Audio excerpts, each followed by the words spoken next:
muri icyo gihe Herode arenganya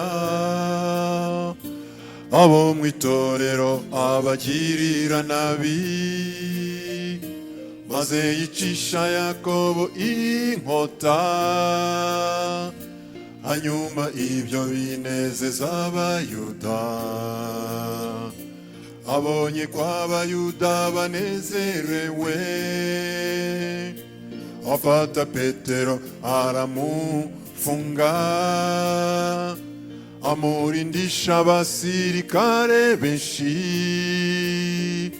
agira ngo azamwice Pasika ishize. Imana ireba ingorane zacu, ntitugacike intege mu gusabirana. Imbaraga zayo zirenze iz'umwijima, iyo igihe kigeze Imana irakora.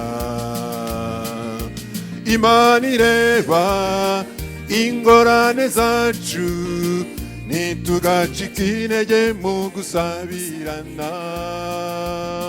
Imbaraga zayo zirenze iz'umwijima, iyo igihe kigeze Imana irakora.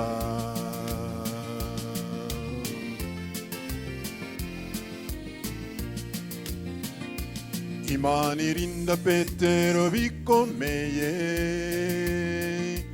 abizera bagumya kumusabira, maze Herode arayari bumwice. Marayika yinjira mu nzu y'imbohe, akora Petero mu mbavu ati byuka, iminyururu imuboshye iragwa. Marayika ati fubika unkurikire, uko ni kwintumwa Petero yatabawe. Imana ireba ingorane zacu, ntitugacike intege mu gusabirana. Imbaraga zayo zirenze iz'umwijima, igihe kigeze Imana irakora. Imana ireba ingorane zacu, ntitugacike intege mu gusabirana. Imbaraga zayo zirenze iz'umwijima, igihe kigeze Imana irakora.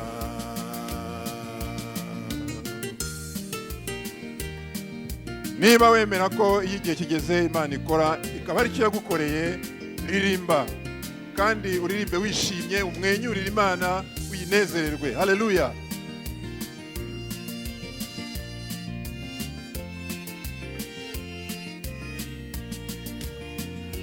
Natwe tuzirikana ibizatubaho, mu kaga kabi gaheruka isi yacu. Abari muri Kristo tuzarenganywa, ariko Imana izihesha icyubahiro. Ihana ugifite uburyo muvandimwe, imbabazi zawe zitararangira. Gutinda bituma ujya kure y'Imana,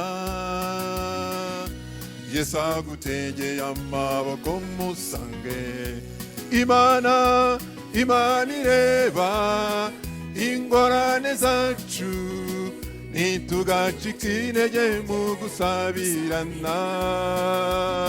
Imbaraga zayo zirenze iz'umwijima, igihe kigeze Imana irakora.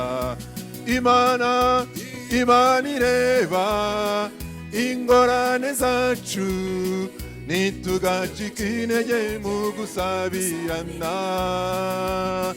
Imbaraga zayo zirenze iz'umwijima, igihe kigeze Imana irakora. igihe kigeze Imana irakora,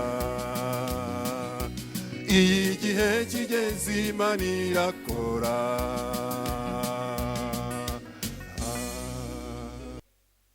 Chers frères et sœurs, bonjour.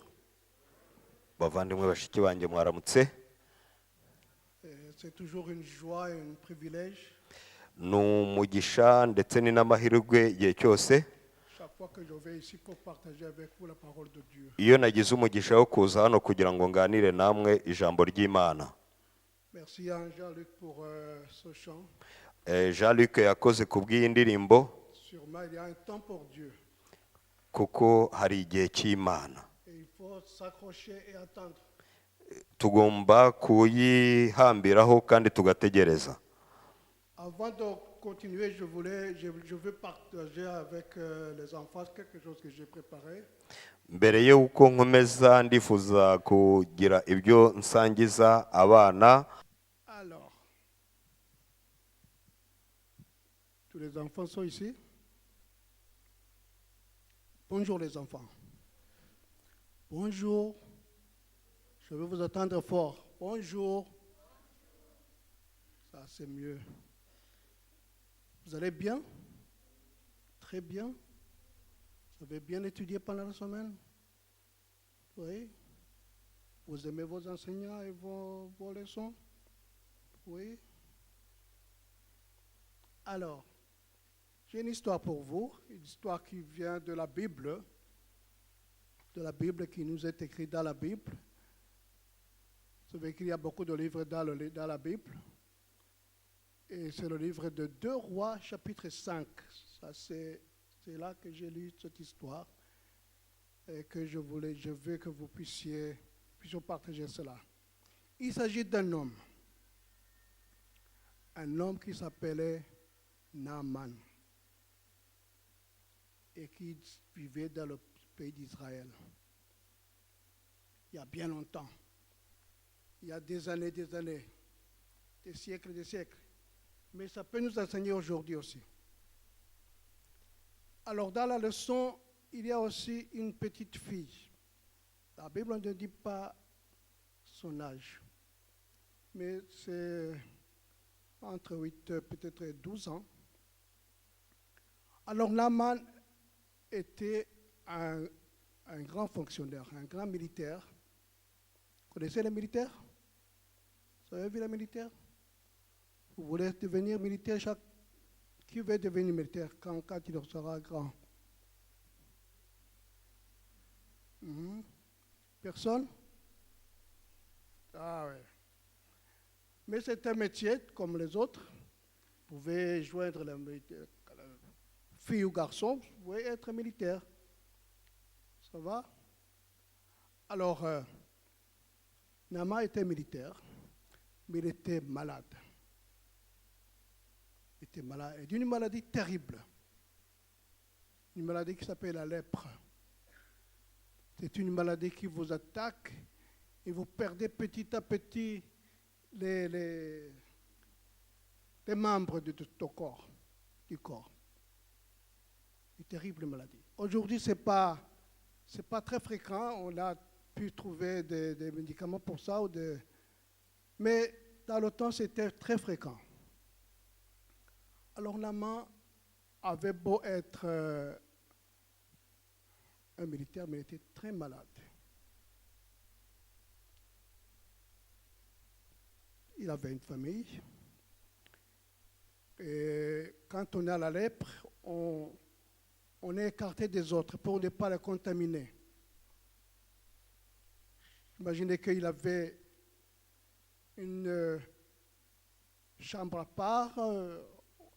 En tout cas, il se tenait à l'écart pour qu'il ne puisse pas contaminer les autres. Mais alors, il y a une petite fille, comme je vous l'ai dit. La Bible n'a pas nommé son nom, mais nous allons lui donner un nom. Vous voulez lui donner un nom? Au choix. On va l'appeler qui? Le nom de la fille que vous voulez qu'on l'appelle, ce sera quoi? Quelqu'un veut proposer un nom? Oui, tu veux proposer un nom? Qui veut proposer un nom? Anna. Anna. Elle a proposé Anna. Tu t'appelles Anna? Non? Donc, c'est Anna. Donc, on va l'appeler Anna, tu as toute l'histoire. Anna travaillait dans cette famille comme quelqu'un qui travaille, qui aide la famille à nettoyer la maison, à nettoyer les assiettes, toutes ces choses-là. Anna était triste. Elle était triste parce que le chef de la maison était malade. Quand elle le voyait toujours, il était triste. Comment je pourrais aider cet homme-là? Alors, un jour, quand Anna est en train de balayer, de nettoyer, elle s'approche de la femme de Naaman. Elle lui dit, tu sais, maman,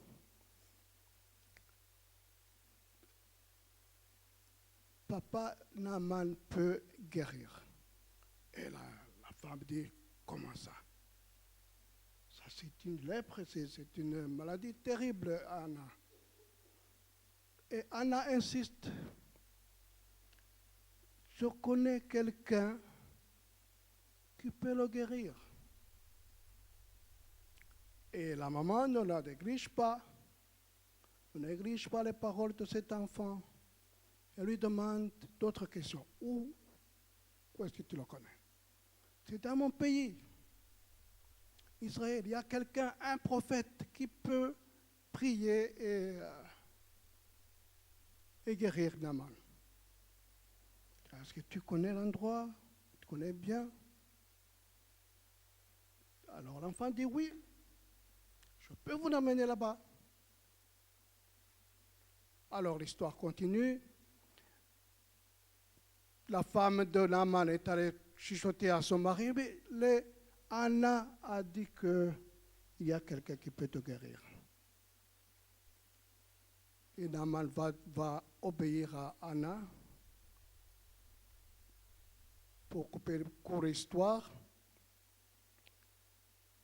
ils sont convaincus que Anna a dit la vérité, qu'il a vu quelqu'un qui peut le guérir.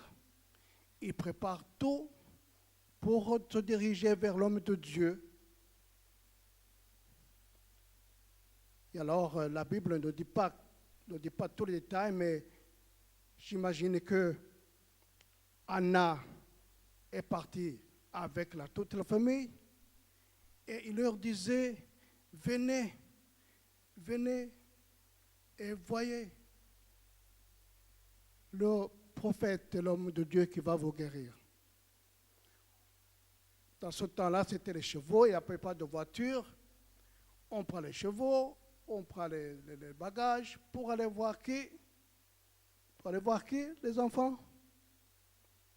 Le prophète. Alors, ils arrivent là-bas et effectivement, Naaman va être guéri.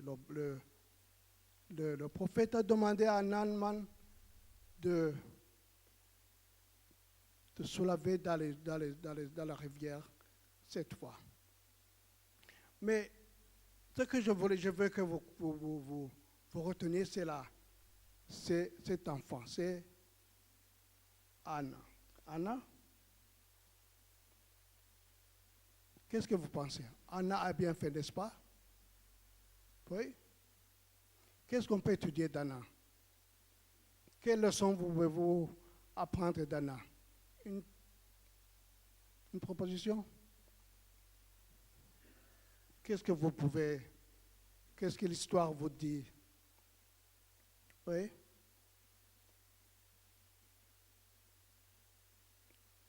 Ça veut dire?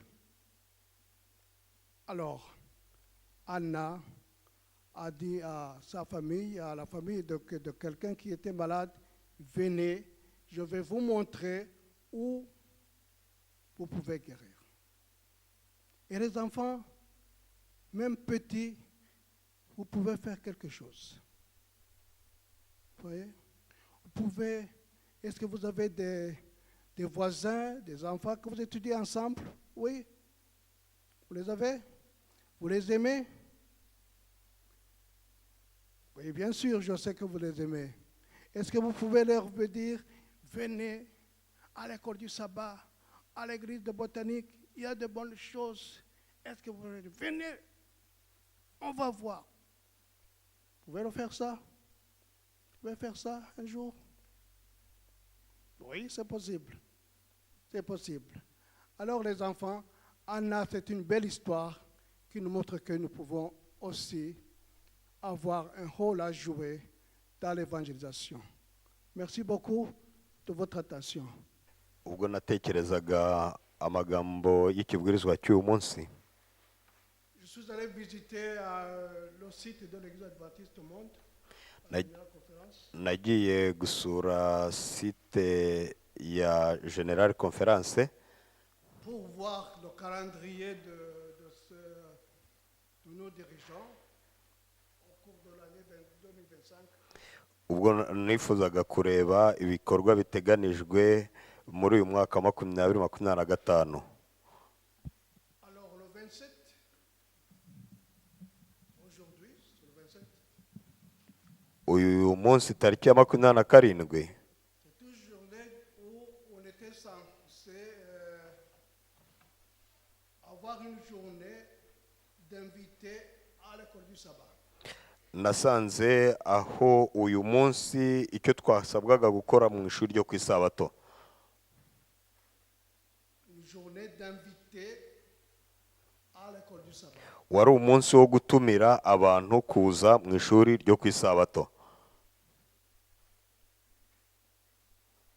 Ça m'a un peu... ça m'a pas étonné un tout petit peu. Byarantangaje byarantunguye gatoya Mais quand je pensais que c'est le 13e sabbat aujourd'hui, ubwo natekerezaga ko ari isabato ya 13 j'ai dit peut-être dans l'idée des dirigeants, ils voulaient que nous puissions penser aux visiteurs que nous accueillons. ahari mu gitekerezo cy'abayobozi b'itorero bifuzaga ko dutekereza ku bashyitsi twakira.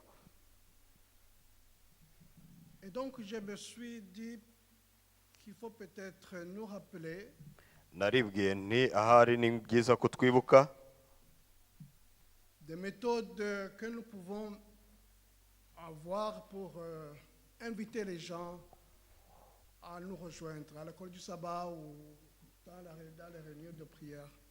ko twakwibuka uburyo dukwiye gukoresha bwo gutumira abantu, kurarika abantu kuza mu ishuri ryo ku isabato ndetse no mu materaniro yacu. L'école du sabbat est quelque chose de très important à l'église. Ishuri ryo ku isabato ni gahunda y'ingenzi cyane mu buzima bw'itorero.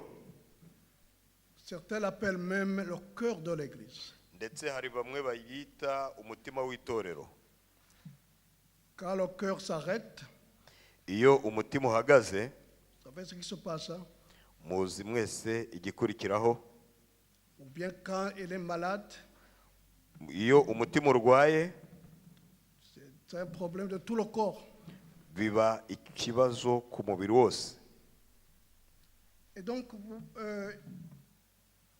j'ai pensé que nous puissions nous rappeler de certaines méthodes, d'une méthode que j'ai vue dans la Bible.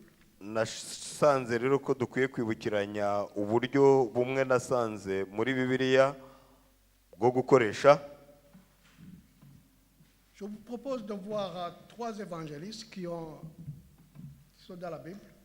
Nkaba mbararikira ko tugiye kurebera hamwe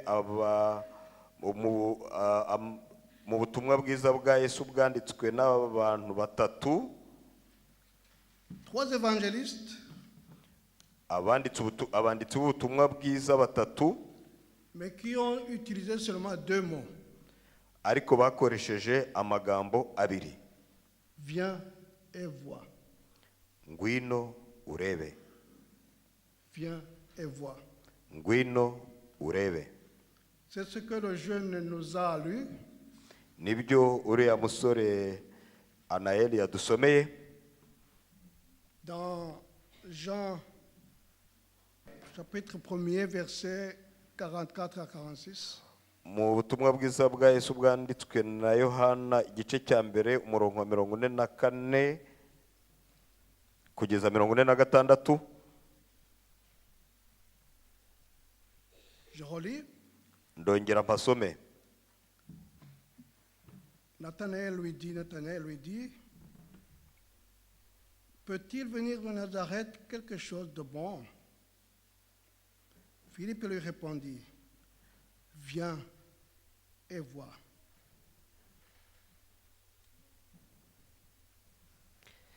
Mbese i Nazareti haturuka cyiza ki? Ariko aramubwira ati ngwino urebe.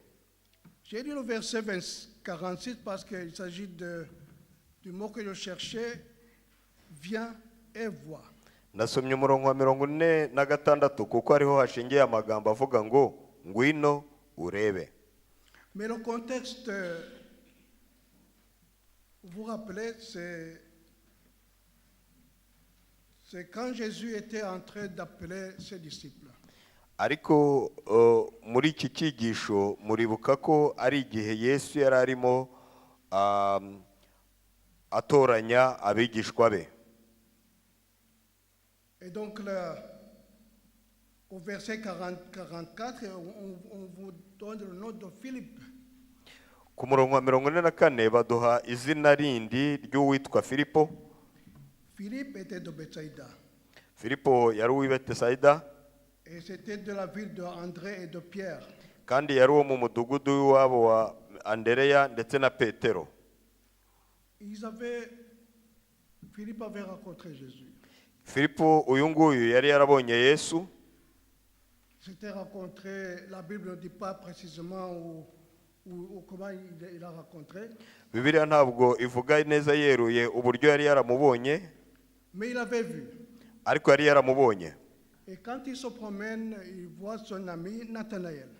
Ubwo yagendagendaga abona mushuti we, inshuti ye yitwaga Nathanaeli. Et Philippe lui dit, tu sais quoi, nous avons trouvé Jésus.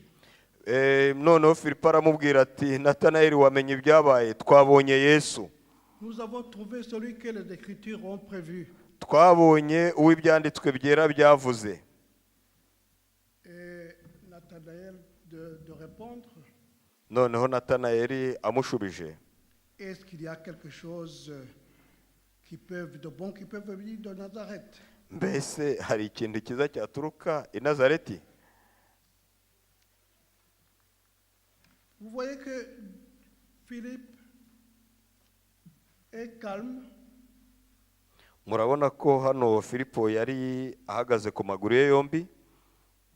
Il s'adresse à Philippe et à Nathanaël. Ubwo yabwiraga Nathanaeli, il est convaincu de ce qu'il a vu. Ababwira ashize amanga ibyo yiboneye. Et vous voyez que Nathanaël a quelquefois, quelque part, dénigré ou bien n'a pas accepté ce message du coup. Murabona uburyo Nathanaeli yagerageje gutesha agaciro no gusuzugura ibyo Filipo yaramubwiye. Est-ce qu'il y a quelque chose qui peut venir de Nazareth? Mbese hari ikintu cyiza cyaturuka i Nazareti? Si c'était un autre, il devrait discuter. Iyo haza kuba ari ahandi hantu byazaga kuzana ibiganiro bagatangira bakabiganiraho. C'est une ville comme les autres. Ariko kuba byaturutse i Nazareti, nubwo Nazareti wari umujyi nk'iyindi, Il pouvait y avoir beaucoup de discussions. Et Philippe pouvait commencer à convaincre. hashoboraga kuba ibiganiro birebire birambuye, ndetse Filipo agasa nkaho ashaka kubirwanisha no kubishyira imbere. Mais Philippe a été calme. ariko filipo yahagaze ku birenge bye acishije make. Remarquez qu'il ne le juge pas. ntabwo yigeze yumva ko amusuzuguye cyangwa ngo amucire urubanza. Il n'a pas abandonné son ami. kandi ntabwo nanone yabonye ko ari umwanya wo guta inshuti ye ngo amujugunye nubwo itemera ibyo ayibwiye. Il ne s'éloigne pas. ntabwo yigeze amujya kure. Il ne se décourage pas. ntabwo yacitse intege. Il lui dit simplement quelque chose, 2 mots seulement. amubwira gusa amagambo abiri. Viens. ngwino. Viens et vois. ngwino Il ne urebe. lui dit pas, viens me voir. ntabwo yamubwiye ngo ngwino undebe. Il lui dit simplement, viens et vois ce que j'ai vu. aramubwira ati ngwino urebe nawe urebe ibyo uwo niboneye cyangwa ibyo niboneye. Il y a d'autres disciples qui étaient repentis avant lui, qui avaient vu Jésus avant lui, hari abandi bigishwa bari barabonye Yesu mbere ya Filipo et qui n'étaient pas avec Philippe à ce moment. batari bari kumwe na Filipo uyu mwanya uyu nguyu yari kumwe na Natanayeli. C'est pour cela qu'il utilise la première personne au pluriel. Il a dit, nous avons vu, nous l'avons trouvé. bo bakoresheje irindi jambo riri mu bwinshi ngenga ya mbere y'ubwinshi bavuga bati twabonye twaramubonye. Philippe ne va pas prêcher. ntabwo Filipo ahangaha yari arimo abwiriza. Il ne va pas lui prêcher. Il a dit seulement, viens et vois. icyo yamubwiye ni kimwe gusa ati ngwino urebe. Il lui dit, j'ai vu cet homme bon. nabonye uriya muntu ari umuntu mwiza pe. Un homme qui parle bien. umuntu uvuga neza pe. Un évangéliste compétent. akaba ari umubwirizabutumwa ushoboye. Quelqu'un qui sait convaincre. ni umuntu uzi gusobanura ibyo avuga. On s'imagine qu'ils ont dû partir. C'est pour cela que je vous dis ce qu'ils auraient parlé quand ils marchaient vers Jésus. aha ndababwira ibyo bazaga kuvuga ubwo babaga bagiye kuri Yesu. Ce qu'il faut noter ici, c'est la simplicité de Philippe. icyo dukwiye kwandika hano tugakuramo ni uburyo bwo kwicisha bugufi bwa Filipo arehereza abantu kuri Yesu. Ne pas juger. kudacira abandi urubanza, kutababonamo ukundi ngo nuko mutavuga rumwe. Parce que la justice appartient seulement à Dieu. kubera ko ubutabera ari ubw'Imana. C'est lui qui connaît les cœurs des gens. niyo yonyine izi imitima y'abantu. Notre devoir est seulement de dire, venez et voyez. umumaro wacu n'umukoro wacu ni uwo kubwira abantu gusa ati nimuze murebe. Il y a un autre évangéliste. hari undi mu mwanditsi w'ubutumwa bwiza bwa Yesu. Celui-là va vous étonner peut-être. mwaba mumuzi birashoboka. C'est une Samaritaine. ni umusamariyakazi. Elle est allée puiser de l'eau, yagiye kuvoma amazi comme d'habitude. nk'uko yari abifitemo akamenyero. Et au puits, il va rencontrer un homme. maze ubwo yari arimo avoma amazi ahura n'umugabo. Qui commence à lui parler. uwo mugabo atangira kumuganiriza. C'est ce que nous trouvons dans Jean 4, versets 6 à 7. nibyo dusanga muri Yohana igice cya 4 umurongo wa 6 n'umurongo wa 7. igice cya 4 umurongo wa 6 n'umurongo wa 7.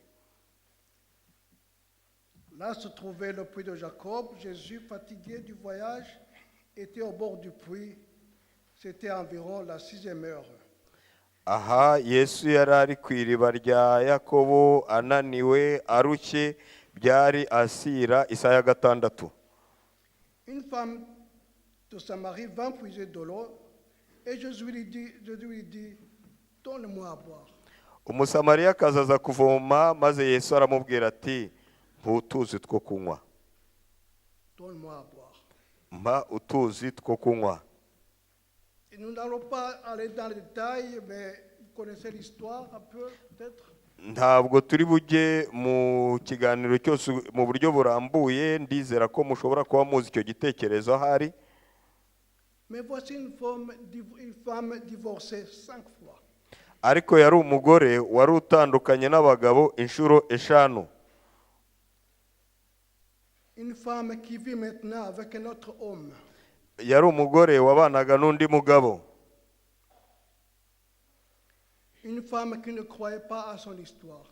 Ni umugore utarizeraga cyangwa utaruhagaze mu mateka y'ubuzima bwe yaciyemo, Et qui n'en était pas fière. kandi nta n'ubwo ayo mateka cyangwa ibyo yanyuzemo byari bimunejeje. Et voilà lorsque Jésus lui demande à boire et lui demande pourquoi tu me demandes à boire. Dore rero uyu mubyeyi ubwo Yesu yamubwiraga ati ntutuzi two kunywa, nkaho yayamuha aramubwira ati kubera icyo usaba amazi yo kunywa. Depuis quand les Juifs boivent de l'eau des Samaritains? Ni kuva ryari umuyuda abasha kwaka umusamariyakazi amazi?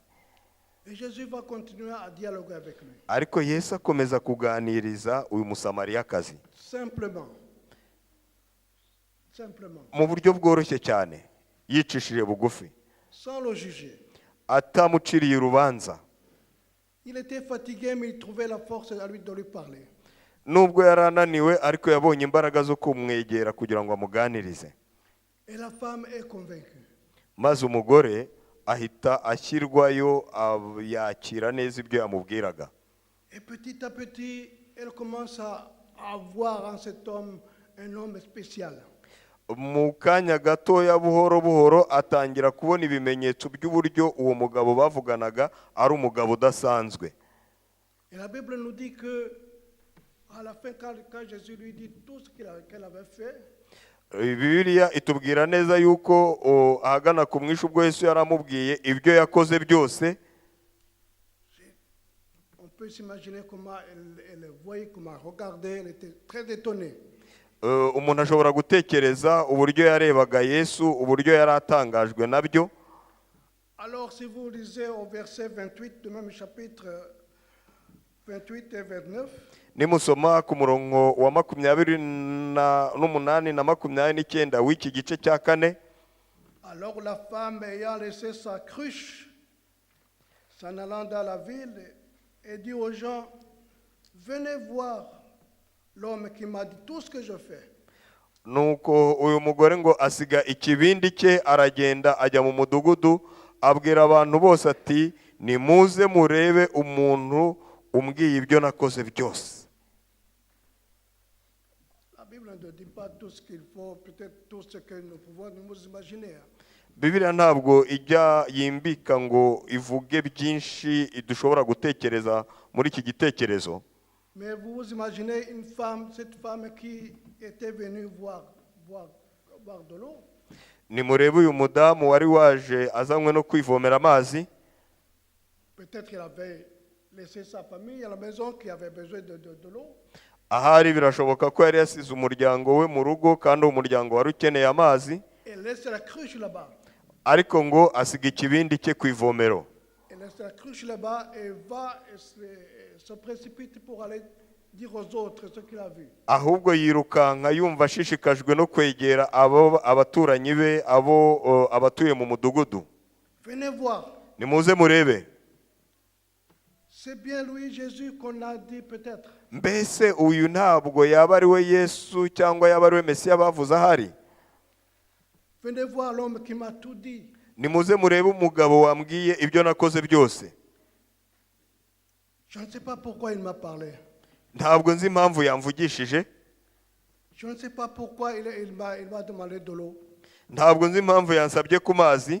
Venez, venez voir. C'est celui qui m'a parlé, peut-être c'est Jésus que vous m'avez parlé. aha nimuze murebe uwo navuganye nawe ahari yaba ari Yesu mwaba mwarigeze mumbwira. Venez voir. Nimuze murebe. Je ne sais pas ce que vous pensez de cet évangéliste. Ntabwo nzi ibyo mutekereza kuri uyu mubwirizabutumwa utangaje, Mais c'est un évangéliste spécial ariko ni umubwirizabutumwa utangaje pe, qui n'a pas de complexe maintenant quand il a vu Jésus. utari ufite isoni na nkeya nyuma yo kubona Yesu. On lui a dit toute l'histoire. Là, Jésus lui a raconté toute son histoire. Yesu yamubwiye amateka ye yose y'ibanga. Si c'était quelqu'un d'autre, il pouvait se taire. Iyo aza ku bundi ahari yashoboraga guhitamo kwicecekera, Qu'est-ce que je vais dire finalement? kavuga ati ariko se noneho nyuma y'ibi ndagerekaho iki? J'ai une mauvaise histoire. Mfite amateka mabi y'ubuzima bwanjye. Qui va me croire? Ninde ushobora no kwizera ibyo navuga nayo nashaka kwisobanura? Mais il dépasse tout cela. Ariko ibyo byose yarabyirengagije, Il a vu quelqu'un qui lui a donné de l'espoir. ahubwo yashatse kuvuga uwamuhaye icyizere cy'ubuzima. Il a vu quelqu'un qui peut découvrir, qui peut reconforter. Yari yabonye ushobora gutuma asobanukirwa ibindi kandi akamufasha gukomera. Et il veut partager cela avec les autres. Maze ibyo ngibyo aba ari byo ahita ajyana yifuza kubisangira n'abandi. Venez voir. Nimuze murebe. Notre tâche n'est pas de condamner le pécheur. Umumaro wacu n'inshingano yacu ntabwo ari iyo gucira urubanza umunyacyaha cyangwa umunyabyaha, Mais de l'amener à Dieu. ahubwo ni yo gufata umunyabyaha tukamuzana kuri Yesu. Il y a quelqu'un qui a dit, Hari umuntu wavuze ati on ne peut pas nettoyer les poissons avant de les avoir rattrapés. ati ntabwo ushobora koza ifi mbere y'uko uyifata. C'est logique, non? Murumva ko afite ishingiro, si byo ra? Ntabwo dushobora koza ifi mbere y'uko tuyifata. C'est donc dire que nous devons d'abord parler aux gens et les amener vers Jésus. Bwa mbere rero icyo dufite nk'inshingano ni ukubanza kuvugana n'abantu tubazana kuri Yesu. Et c'est très simple. Kandi biroroshye, ni uburyo bworoshye. Pour leur dire, venez et voyez. Tubabwira tuti nimuze murebe. L'école du sabbat et les prédications sont des choses qui nous rendent joyeux. Ishuri ryo ku isabato mu byigisho byaryo ndetse n'ibibwirizwa ni ibintu bitunezeza cyane. Rien ne peut égaler la discussion que nous pouvons avoir avec les autres. Nta kintu gishobora kurenga iyo turi kuganira mu ishuri ryo ku isabato. Je pense que le département de l'école du sabbat est la clé de l'église, vraiment. Ndizera ndashidikanya ko icyiciro cy'ishuri ryo ku isabato ari urufunguzo rw'itorero. Parce que la prédication, c'est une chose que tu ne peux pas poser la question, n'est-ce pas? Mu kibwirizwa ni ahantu udashobora kubariza ibibazo byawe, siko bimeze? Oui, c'est l'habitude, quoi. Byabaye akamenyero, ni gutyo niko bimeze. Mais nous avons la chance d'avoir l'école du sabbat, Ariko dufite umugisha wo kugira ishuri ryo ku isabato, où nous pouvons échanger, aho dushobora kuganira, où nous pouvons nous contredire. aho dushobora kubusanya, kudahuza ibintu, Parce uburyo que bwo kubona ibintu, c'est admis. kubera ko nabyo biremewe. Oui, c'est ça même qui est recherché. Kandi ndetse icyo rimwe na rimwe nicyo kiba gikenewe, Ce n'est pas une prédication. ntabwo ari ikibwirizwa. C'est là où on peut échanger des choses, des idées controversées et aboutir à une conclusion spirituelle. Ni ahantu dushobora kuvugana ibintu bitandukanye ariko tukaruhukira mu gufata umwanzuro w'iby'umwuka dukuyemo. Qu'est-ce que ça ferait bien si beaucoup de visiteurs, beaucoup de gens, que nous puissions, qu'est-ce que ça ferait du bien que nous puissions amener beaucoup d'autres gens Mbega ngo byaba byiza cyane turamutse tukagenda tukabwira abantu ati nimuze murebe ibyo byiza natwe tubamo. venez et voyez. nimuze murebe. Le troisième évangéliste que je vous propose, Undi mubwiriza nifuza kubabwira c'est, comme vous pouvez l'attendre, Jésus lui-même. ni Yesu ubwe we wenyine ubwe, Et là, c'est l'évangéliste des évangélistes. kuko Yesu ari umubwirizabutumwa w'ababwirizabutumwa bose, uhebuje ababwirizabutumwa bose. Nous pouvons voir en Jean, chapitre 1, versets 37 et 39. Dushobora kubisanga mu butumwa bwiza bwa Yesu bwanditswe na Yohana igice cya mbere umurongo wa 37 kugeza 39. Nous sommes toujours dans son contexte où Jésus est en train d'appeler les disciples. Aha turacyari nanone cyangwa dusubiye nanone hahandi Yesu yari arimo atoranya ahamagara abigishwa. Au verset 37, Ku murongo wa 37, les deux disciples l'entendirent prononcer ces paroles et le suivirent Jésus. Jésus se tourna et voyant qui le suivait, il leur dit, qu'est-ce que vous cherchez vous? Qu'est-ce que cherchez-vous? Ils lui répondirent, Rabbi, ce qui signifie maître, où demeures-tu?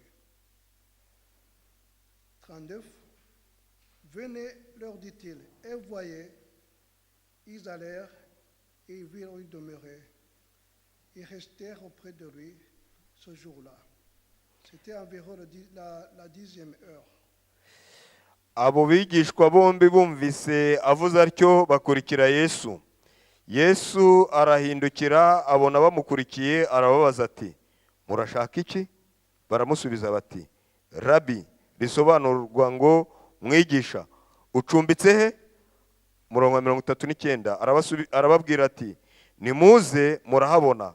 Barajyana babona aho acumbitse, hari nk'isaha 10, bahera ko bamarana nawe umwanya burira. Vous voyez Jésus qui fait son travail, que les gens le suivent. Murabona Yesu wari urimo akora inshingano ye, umurimo we. Et deux disciples, ceux qui vont être les disciples dans le futur, vont le suivre aussi. Maze abaje guhinduka abigishwa be babiri baramukurikira. Mais il leur demande, que cherchez-vous?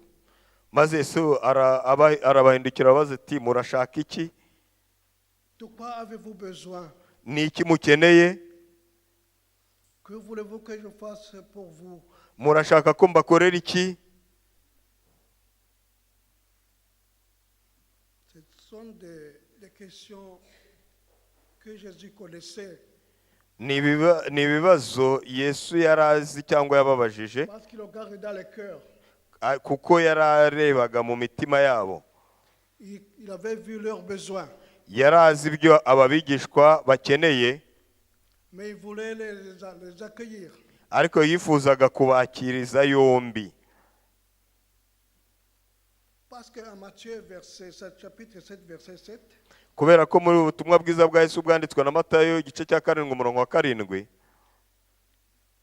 la Bible nous dit, demandez et l'on vous donnera. Bibiliya iravuga ngo nimusaba muzahabwa. Il veut voir ses disciples demander. Yashakaga kubona ababigishwa bo ubwabo bafatiye mbere mu kumusaba. Il leur dit, venez et voyez. Maze arababwira ati, nimuze murahabona. Simplement aussi, comme les autres évangélistes. Amagambo yoroshye nayo cyane kandi magufiya nk'ay'abandi babwiriza butumwa bakoresheje. Parce que si c'était moi, en tout cas, évangéliste de ce monde, Ahari iyo haza kuba njyewe ubu mubwiriza butumwa muri iki gihe cya none muri iyi si, quelqu'un qui me demande où habites-tu? umuntu wambaza ngo ucumbitse he? Que fais-tu? Ukora iki? Je vais lui demander, est-ce que tu connais pas, tu n'as pas lu les Écritures? Namubaza nti mbese ntabwo wasomye ibyanditswe? Tu n'as pas lu les prophéties? mbese ntabwo wasomye icyo ubuhanuzi buvuga? Il faut retourner et lire, mon frère. Ahari nkaba nakubwira ati genda usubireyo usome, jya gusoma muvandi. J'ai où j'habite. Mfite aho ntuye, Mais ce n'est pas ce que Jésus va dire. ariko Yesu ntabwo ari cyo yamubwiye. Il a dit seulement, venez et vous allez voir. Yaramubwiye gusa ati nimuze murahabona. Ces méthodes employées par Jésus et par d'autres disciples et d'autres évangélistes que nous avons vus Ubu buryo bwakoreshejwe na Yesu, abigishwa be ndetse n'abandi babwirizabutumwa tumaze kubona, devraient nous montrer comment nous pouvons nous y prendre. bwagombye kuba butwereka uburyo dukwiye kwifata, inyifato yacu. Venez et voyez. Nimuze murebe. Vous avez donné votre vie à Christ Mwatahaye Kristo ubuzima bwanyu, et vous cherchez maintenant votre place. kandi murifuza umwanya. Si nous avons accepté Jésus, Niba twarakiriye Yesu, twaremeye Yesu, ce qui se trouve dans nos cœurs devait jaillir à l'extérieur. ibiri mu mitima yacu byagombye gusendera hanze y'imitima yacu. C'est peut-être le problème de notre Église aujourd'hui. Ahari icyo nicyo kibazo cy'itorero ryacu muri iki gihe cya none. Nous avons ce que nous avons dans le cœur, Dufite byinshi mu mitima yacu, mais que nous ne sommes pas capables de faire jaillir de l'extérieur. ariko tudafite ubushobozi bwo gusendereza hanze. Peut-être sommes-nous perplexés par nos vies, Ahari birashoboka ko wasanga dutewe ipfunwe n'ibyo tubamo. que peut-être nous sommes complexés par notre intelligence, Ahari dushobora kuba dufite ipfunwe ry'ubwenge bwacu, ry'ubushobozi bw'imitekerereze y'ubwenge bwacu. et que peut-être nous nous demandons qu'est-ce que nous pouvons dire. Ahari tukaba turi mu byo gutekereza twibaza ngo mbese twabasha kuvuga iki. L'exemple de la femme samaritaine est un exemple frappant. Ariko urugero rw'umusamariyakazi rukwiriye kudufasha kandi rukaba urwacu. Et ce depuis de toute son histoire. Yahereye ko yibagirwa amateka y'umwanda, Mais elle est allée voir les autres. ajya kureba abandi. Ce matin, peut-être on veut devenir les meilleurs parents possibles. Muri kino gitondo hari turifuza kuba ababyeyi beza. Nous voulons que nos enfants ou nos voisins nous suivent dans l'église. Twifuza ko abana bacu, abaturanyi bacu badukurikira aho dusengera mu rusengero. Nous voulons consacrer plus de temps au service religieux. Twifuza gufata umwanya wacu munini mwinshi tukawushyira mu bijyanye n'inshingano y'umurimo w'Imana. Nous voulons davantage avoir le temps de lire la Bible. Turifuza kugira umwanya munini wo kwiga no gusoma ibyanditswe byera. La méthode est simple. Ariko uburyo bworoshye, C'est de venir et de voir. burusumbye ubundi ni ubwo kuza mukareba. De venir de voir celui qui peut transformer. Nimuze murebe umuntu urenze, Celui qui peut transformer nos vies. umuntu ushobora guhindura ubuzima bwacu, Celui qui peut nous changer. umuntu ushobora kuduhindura, Et qui peut changer nos voisins. ushobora guhindura abaturanyi bacu, Et qui peut changer ce que nous pouvons qualifier d'inchangeable. ushobora guhindura abo dushobora kwita ko batahinduka. Et ce matin, je veux que nous puissions réfléchir sur ce qui nous entoure. Muri kino gitondo ndifuza ko dutekereza ku baduzengurutse. Je vais vous demander un petit exercice pour finir. Mu gusoza ndifuza kubaha umukoro mutoya. Vous allez prendre votre téléphone. Murafata telefone zanyu. Je sais que vous les avez. Ndazi neza yuko muzifite. Prenez-les. Murizifate, mbaye uburenganzira. Peut-être si vous n'avez pas de téléphone, vous avez un agenda où vous notez quelque chose que vous allez faire. Si vous n'avez pas de téléphone, il y a peut-être un agenda. ahari abadafite telefone ndasaba ngo bafate agenda bandikemo. Je vais vous demander de chercher où vous notez vos agendas. Si vous avez un programme, ndashaka kubabaza niba mufite aho mwandika gahunda zanyu. au téléphone, je pense, moi je le fais sur le calendrier. Muri telefone mbyandika muri calendrier. Au calendrier, quand j'ai un rendez-vous, je l'écris quelque part au téléphone. Iyo mfite rendez-vous nyandika ahantu nyine muri telefone. Sur, oui, cherchez le calendrier ou bien là où vous avez l'habitude de faire pour noter vos rendez-vous. Ahantu mufite akamenyero ko kwandika rendez-vous zanyu cyangwa se muri calendrier. Voilà. Mais en attendant, Ariko rero mbere aho pensez à ce que je vais vous dire. C'est très important. mutekereze kubwo ngiye kubabwira kuko ni iby'agaciro. Essayez de vous imaginer Mugerageze gutekereza là où vous habitez. aho mutuye. Peut-être vous avez une femme ou un mari qui est sur le point de renoncer à son mariage. Ahari mushobora kuba mufite umugabo cyangwa se umugore witeguye gutandukana n'uwo babanaga. Est-ce que vous avez peut-être un voisin Birashoboka ko mwaba mufite umuturanyi qui a beaucoup de problèmes, qui est stressé, ufite ibibazo byinshi n'umujagararo mwinshi, qui même parle de renoncer la vie. ushobora ndetse kuba ageze ku rwego rwo gushaka kwiyahura, kwibuza ubuzima. Est-ce que les jeunes, vous savez, un adolescent qui est déprimé? Ahari abasore bareba mwaba mubona umuntu w'umwangavu cyangwa se w'umusore ufite depression. Est-ce que vous avez un ancien membre qui a prié ici ou ailleurs mais qui ne vient plus? Se mwaba mufite umwizera hano maze igihe kandi akaba atakibishikamyemo atakishaka kubyumva. Est-ce que vous avez chez vous une mère d'enfant qui n'a pas, une mère veuve, qui n'a pas de mari? Mbese iwanyu abaturanyi abo muzi haba harimo umugore w'umupfakazi udafite umugabo? Est-ce que vous avez quelqu'un, un père qui a perdu le contrôle de la vie?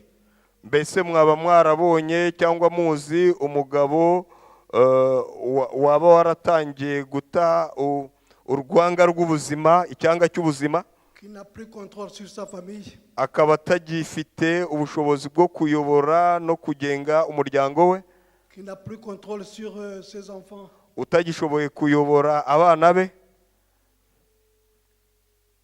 Alors, j'espère que vous avez pu réfléchir. Ndizera ko mwabashije gutekereza kuri ibyo bibazo nabajije cyangwa mwatekereje kuri abo bantu batandukanye. Écrivez sur votre programme Nimwandike le nom de celui-là. Nimwandike muri agenda zanyu zo muri telefone amazina yabo. Et demandez à Dieu de leur dire, venez et voyez. Noneho musaba Imana ibaha imbaraga yo kubabwira, imbaraga yo kubashoboza kugenda kubabwira ngo nimuze murebe. Pas vous dire, venez et voyez-moi. Atari kubabwira ngo nimuze mundebe. Ce n'est pas pour leur dire, venez voir le pasteur. Ntabwo ari kubabwira ngo nimuze murebe pasitoro. Ce n'est pas pour leur dire, venez pour chanter. Ntabwo ari kubabwira ngo nimuze muririmbe. C'est pour leur dire de rencontrer quelqu'un qui peut transformer. Ahubwo ni ukubabwira ngo nibaze barebe ushobora guhindura, D'écouter la parole qui peut changer. kumva amagambo ashobora guhindura. Et que Dieu vous bénisse Imana ibahe umugisha alors que vous allez faire cela, alors que nous allons faire cela. mu gihe tugiye gukora ibyo ngibyo. Amen. Amen. Amen.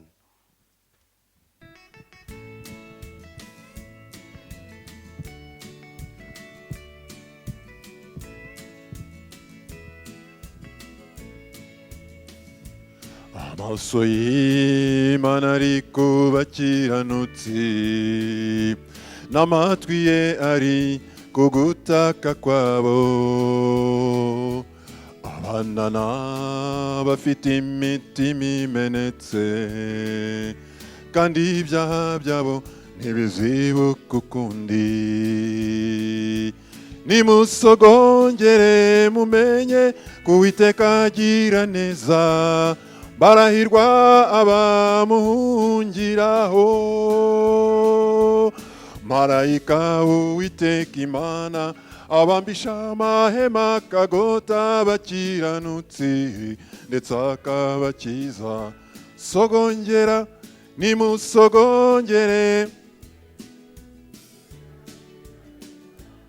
barahirwa abamuhungiraho.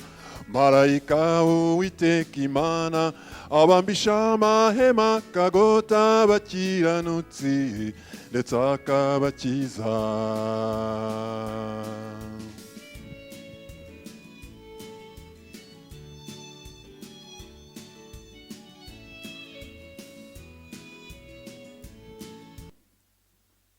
Notre Père Céleste, merci infiniment pour ta parole qui nous a été adressée ce matin. Merci parce que tu es un Dieu miséricordieux et compatissant. Merci parce que tu as envoyé ton Fils unique afin qu'il puisse nous instruire. Merci parce qu'il est un évangéliste des évangélistes qui nous donne des clés pour servir Seigneur dans ce monde. Et nous voulons lui emboîter le pas. Nous voulons faire comme il a fait. Mais nous ne sommes que des humains. Nous voulons, Seigneur, que tu puisses nous aider. Et que ton Saint-Esprit puisse travailler avec nous. Que nous puissions nous approcher des autres, sans les juger, sans les condamner, pour les faire venir à toi. Puisses-tu, Seigneur, bénir chacun de nous, les enfants, les adolescents, les vieux et les visiteurs qui nous ont visités, Seigneur, pour que nous puissions marcher toujours selon ta volonté. Et que, parce que tout montre que tu vas venir bientôt, nous voulons que nous soyons prêts, Seigneur, à te rencontrer. Ce sont les grâces que je te demande, au nom de Jésus. Amen.